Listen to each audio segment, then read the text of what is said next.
Welcome to the Lightahome video for choosing a ceiling fan for your bedroom. Now, ceiling fans are becoming more and more popular in bedrooms in the UK. As our homes get more insulated, they're warmer in the evenings, warmer at the night. Sleeping under a nice cooling ceiling fan is perfect. But it can be a little bit of a minefield choosing the right model, the right specification of ceiling fan.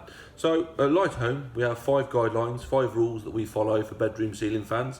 I will run through them now for you, so keep watching for rule number 1.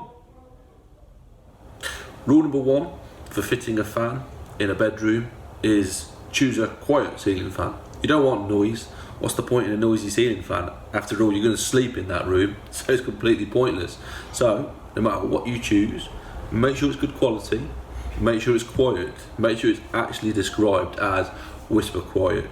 Don't buy a cheap fan, buy a good quality fan, because you'll only regret it when you're lying in bed, middle of the summer, and it's stinking hot, and the fan on the ceiling is going round and it's rattling and making a terrible noise. If you just spent that extra few quid and bought a better quality fan that's silent, perfect. Rule 2, in the bedroom, bigger is better. Well, it is with ceiling fans anyway. Always choose a larger ceiling fan over a smaller ceiling fan. Whatever you can accommodate, go for the biggest possible one that will fit in. You are far better when you go to bed at night with a large ceiling fan on the ceiling, turning round in slow mode, gently blowing the air down. That will produce the same air as a small fan, spinning like crazy, top speed, blowing as much air out as possible. It will be noisy because of the air movement. It won't look nice and calm on the ceiling. Go for the larger option. A lot of ceiling fans will come in 2 sizes and will be the same price. Things like the Fantasia Viper fan comes in a 44-inch and a 54-inch. If you can do it, if you can fit it in, go for the 54-inch. It's far, far more comfortable. Bigger is better. Rule 3, look for a ceiling fan that is tight to the ceiling. Obviously, you're fitting a fan in your bedroom, and obviously it's going to go above the bed, you would imagine, to cool you down when you're sleeping. So, there's going to be limited headroom between the bed and the ceiling fan.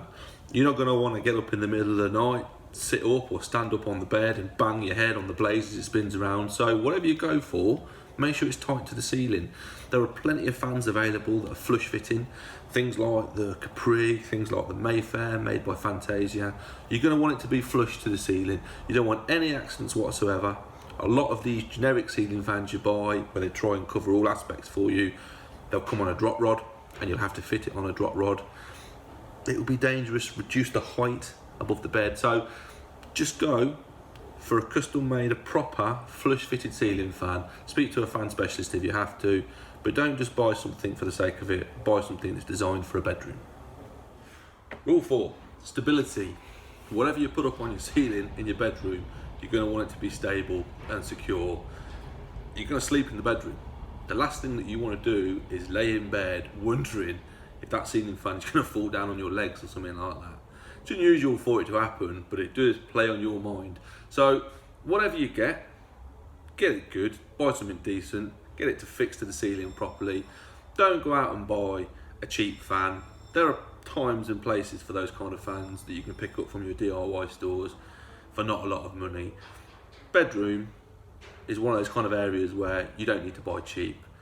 It's important that you sleep at night, so buy a decent quality product, buy a decent fan, something that you know you're going to be comfortable sleeping under, that it's not going to bother you in the night, you're not going to worry about it. So get something stable, get something secure, and sleep easy. Rule 5, last rule, remote control. You're going to want a remote control ceiling fan in your bedroom. You just are. It doesn't matter if the fan doesn't come with a remote control. Usually you can buy a remote as an accessory. You certainly can on the Fantasia and the Eurofan fans. You're going to want one. There's nothing worse than laying in bed at night, half asleep, bit warm. You want to put the ceiling fan on. If you haven't got a remote, you're getting up out of bed, you're turning the light switch on so you can see the pull cords, you're pulling the cords, you're getting back into bed. You're doing the same thing again if you want to change the speeds. And you're doing the same thing again if you're getting too cold and you want to turn it off. If you've got a remote control, you can lay there, you can reach over, you can grab the handset and just press the relevant buttons to turn the fan on, turn the fan off, slow it down, speed it up. If you've got it there and you can grab it, you're not waking anybody up. You're not getting a smack around the head from your partner for getting out of bed and waking them up to do the light switch. go for a remote control. It's important. So they're the 5 rules that we follow at Lightahome when advising on a bedroom ceiling fan.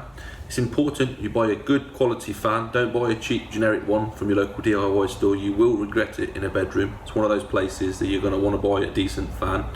You don't want it to be noisy. You want to buy as big as possible. Doesn't mean more expensive, but just bigger over smaller if you possibly can.